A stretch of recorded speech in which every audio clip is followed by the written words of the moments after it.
Karibu mpendwa msikilizaji na mfuatiliaji wa St. Gaspar Media katika kipindi cha tafakari ya Injili ya siku. Leo Jumamosi, juma la 8, kipindi cha kawaida cha mwaka A wa kanisa. Masomo ya leo. Somo la kwanza linatoka katika waraka wa Mtume Yuda, sura ya 17, aya ya 20 hadi ya 25. Na Injili takatifu kama ilivyoandikwa na mwinjili Marko, sura ya 11, aya ya 27 hadi 33. Karibu tusikilize Injili. Somo la Injili lilivyoandikwa na Marko. Yesu na wanafunzi walifika Yerusalemu. Alipokuwa akitembea hekaluni, walimwendea wakuu wa makuhani na waandishi na wazee. Wakamwambia, "Ni kwa mamlaka gani unatenda mambo haya? Naye ni nani aliyekupa mamlaka hii uyatende haya?" Yesu akawaambia, "Nitawauliza neno moja, nanyi mnijibu. Kisha nitawaambia ni kwa mamlaka gani nayatenda haya. Ubatizo wa Yohane ulitoka mbinguni au kwa wanadamu? Nijibuni." Wakasemezana wao kwa wao wakisema, "Kama tukisema ulitoka mbinguni, atasema, mbona basi hamkumwamini? Ila tukisema ulitoka kwa wanadamu." Waliogopa watu, maana watu wote walimuona Yohane kuwa nabii halisi. Wakamjibu Yesu wakasema, "Hatujui." Yesu akawaambia, "Wala mimi siwaambii ninyi ni kwa mamlaka gani nayatenda haya."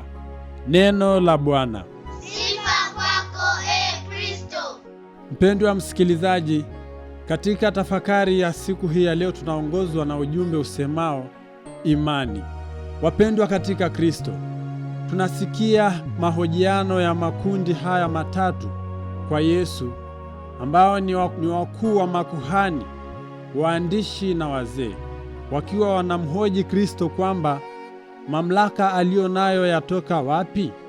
Lakini tunamsikia Yesu Kristo naye akiuliza swali kwao kabla hajajibu kwamba, "Je, ubatizo wa Yohane ulitoka mbinguni au kwa wanadamu?" Lakini wakitambua ya kuwa walishayapokea mafundisho ya Yohane, ambaye ni mtangulizi wa mwanakondoo, ambaye ni Masiha, waliamua kukaa kimya.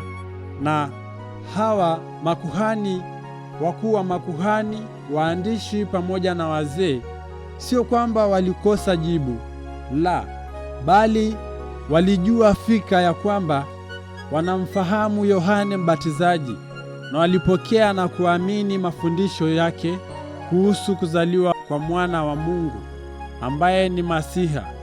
Lakini mategemeo yao ni kwamba walitamani kuona anazaliwa Bethlehemu na sio Galilaya. Tunaona wakipungukiwa imani, au tunaweza kusema wanakumbana na tatizo la imani haba. Wapendwa katika Kristo, wakati mwingine katika maisha yetu tunabaki na maswali mengi kuhusu imani yetu. Yawezekana tunaamini katika kuabudu sakramenti ya Ekaristi takatifu, lakini tuna imani haba au uhaba wa mapokezi ya imani yetu. Wakati mwingine tunafanya sakramenti ya kitubio, lakini katika kuungama dhambi zetu tumepungukiwa imani katika kuamini msamaha huo wa dhambi watoka kwa Mungu. Tunaondoka kama tulivyo kwa sababu tu tumepungukiwa imani, ili hali tunajua sakramenti ya kitubio hutuondolea dhambi na kuturudisha kuwa na ukaribu na Mwenyezi Mungu. Yawezekana tunafika kanisani na kupokea sakramenti ya Ekaristi takatifu, yaani komunio, lakini mioyo yetu iko mbali nasi. Imani yetu iko mbali na sakramenti hiyo. Tumepokea sakramenti ya ubatizo kwa mwaliko wa kumuishi Kristo au kuamini katika Kristo, lakini tunajisahau imani yetu iko wapi? ikabaki tu ubatizo tuliopokea kama tukio la kihistoria au la kupiga nalo picha. Lakini imani yetu iko mbali na sakramenti hiyo ya ubatizo. Nyakati nyingine tunafika kanisani na tunasali sala ya nasadiki, lakini imani yetu iko mbali kabisa na maneno tunayoyatamka kwa Mwenyezi Mungu, kwani tunajisahau na kuruhusu imani haba ndani mwetu, kama ilivyo kwa makundi haya ambayo Yesu anawahoji. Yesu anawauliza swali kimakusudi ili tu waone kama wanamwamini wanayemwabudu, lakini wanapata kuelewa kwamba wako mbali na imani yao. Tamaa ya kuwa na Mungu imeandikwa katika moyo wa mtu, kwa sababu ameumbwa na Mungu na kwa ajili ya Mungu. Mungu haachi kumvuta mtu kwake, na ni katika Mungu tu ndipo ambapo mtu anaweza kupata ukweli na heri ambayo hachoki kuitafuta.